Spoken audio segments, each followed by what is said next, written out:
because every day I was out there, something didn't go quite as scripted, quite as I had planned for it to go, but I couldn't let that be the customer's fault, you know, and so I had to do those type of things. So you always have to do those things whether you're in business as one or you got 1,001 people work for you, right? You gotta be the market, you gotta be the invoice, you gotta be able to do a good job, you gotta be to ask people, did you do a good job? When I got out of college, high school, came to A&T, and I was a business major as well as a political science major. You know, I was like many of you are, you know, some of you all may be freshmen, some may be sophomores. You know, when you're freshman, sophomore, you kind of come in with hope, you know, confidence and anxiety, right? You know, you're hoping for a better life, you know, somebody believed in you and, you know, took you down here to A&T and dropped you off. You don't want to let other people down. You don't want to let your friends down. You don't want to be an embarrassment to say, I had to come back home, for whatever reason. And so you hope for the best, but you also have that anxiety. You say, am I really ready for college, right? We all think we graduate from high school, we're ready for college, but you really don't know until you actually step foot up here, right? Because you're kind of free when you're at A&T. So you're free to make some crazy decisions and you're free to make great decisions, right? And so because you are here today, and I would say many people are somewhere else, you know, crazy, I want you all to give yourself a hand because you are here today, right? Think about you here today, not always to hear what I'm saying, but you're also here today to meet your other classmates. You're here today to figure out things about business. You're here today to figure out, you know, what is this thing everybody keeps talking about? They want to be entrepreneurs, they want to be business owners, and things of that nature. You know, you get to be a junior or so, you know, you start figuring out life a little bit more, right? You start looking at, I'm doing interns, what I'm going to do this summer, you know, I'm interviewing for this company, and I'm trying to figure those things out. By the time you're senior, you kind of feel like, you know, you kind of got it together, right? But when you're a senior, you really don't know if you got it all together, because then you really got to get back out here and be on your own again. Right? So we all hope in those things, and we've all have been there, no matter whether you graduated Mr. Wiggins or my time, or whether you're in 2023, 2024 classmen. So I always was fortunate though. When I was at A&T, there was a haircut company called Dudley Haircut Products. And there was a gentleman named Joe Dudley that owned that company. And growing up in Fayetteville, I really didn't meet, I met entrepreneurs like funeral home people, or, you know, a guy on a, you know, chicken place or something like that, right? I didn't really meet nobody who owned a $30 million company, right? Who had hundreds of people working for, had systems set up, had a plant, had a manufacturing place set up for him. So I got to, he would do something, same thing kind of what Mr. Wiggins is doing. He would do a thing on Saturdays, and you could volunteer to go to his house, and go volunteer to go to his plant. And that was a world opening thing for me, from where I've come from, to see, you know, black people on that level kind of playing on that field, right? I just had never seen that before. I had to learn how to dress. I know Mr. Wiggins will wear y'all out, man, about what you should have on and all that good stuff. But that was, I had to do that back in my day. To show up in the man's house, I had to wear a blue suit. I'm like, what? So every day, every Saturday, we had to wear a suit. We had to figure out how to, I heard him today, we had to figure out how to eat and how to eat appropriately and how to talk appropriately. And so those are things that were just so impactful for me.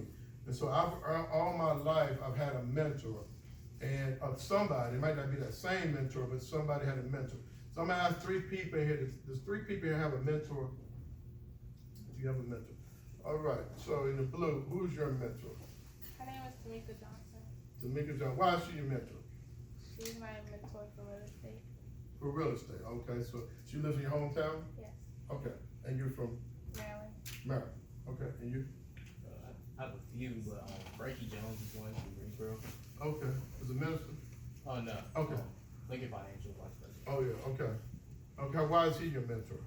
I met him in high school during the program where we would assist young black men, and he would come in and speak to us often. And I had an interest in real estate, and that's how we connected. Okay, good. Anybody else? One more? Yes, sir. My mentor is a man named Ross Emery, graduated from Duke and Wharton Business School, which is like the top business school in the country.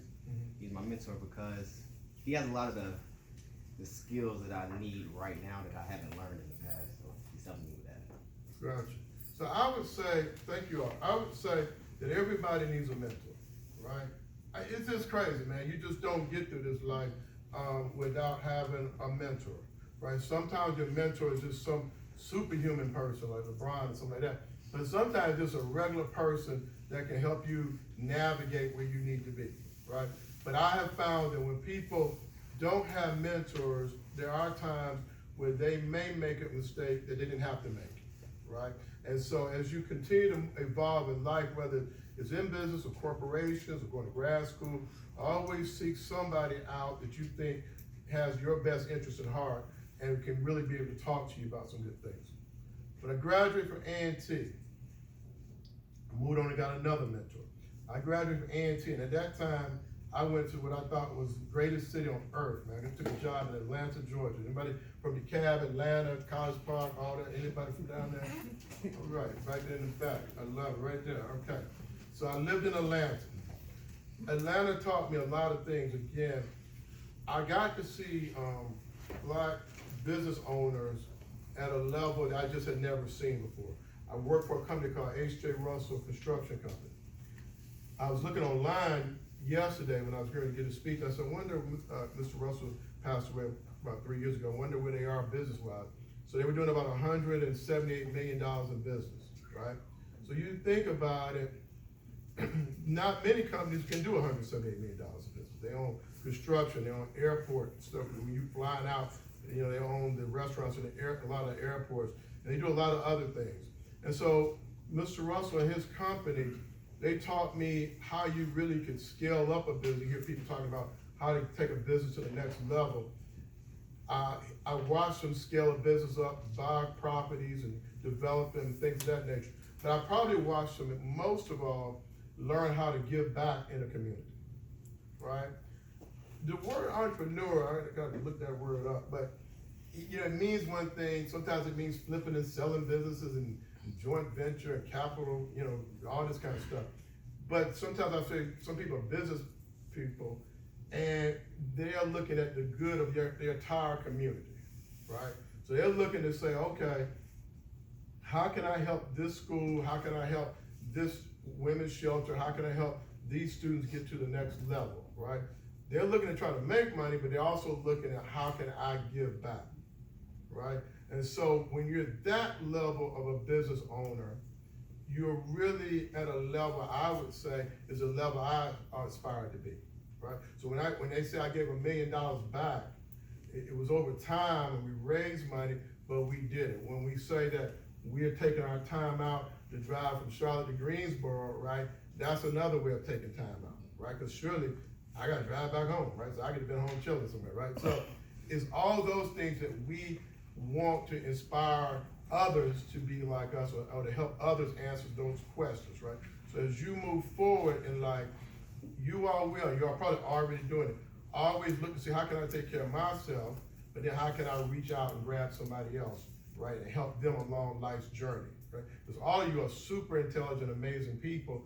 So you have the ability to take care of just not only yourself, right? But then also help somebody else out who's helping themselves. Don't grab too many people not helping themselves out. Right? But people helping themselves out, you can do it. And so I learned a lot with that mentor. I learned a lot in Atlanta with that company. My next move when I was in probably my mid to late 20s is I started a commercial cleaning company. So I clean office buildings, basically. So, you know, some people say, man, you went to college, you clean office buildings, you know, vacuum floors, clean toilets, wiping windows down. I did all that, right? And because I recognized that that was a business that there was gonna be a need for. I recognized that it was something I could do and it didn't cost me so much money to get started. Some businesses that we look at trying to do, it costs us so much money to get started that it makes it really tough to do those businesses, right? Not to say you shouldn't aspire to do them, but you might have some barriers over here that doesn't cost quite as much. I just needed a vacuum cleaner, a mop bucket, right, and some Windex, right? I was gone in business. I took that business and I grew it to have about 40 some employees in 5 years. I cleaned, you know, Hornets Arena, you know, Ruth Chris. I cleaned a lot of places, right? And so in doing that, I learned again how you market, how you make things work. The way I did it, I would go out on my lunch. I worked for General Motors at that time. I would go out and I'd write down the name of all the businesses in the community. I'd go back, I get those numbers, and I'll just call them and say, give me an opportunity to talk to you about your cleaning service, right? Those are the same skills you can use no matter what you do, right?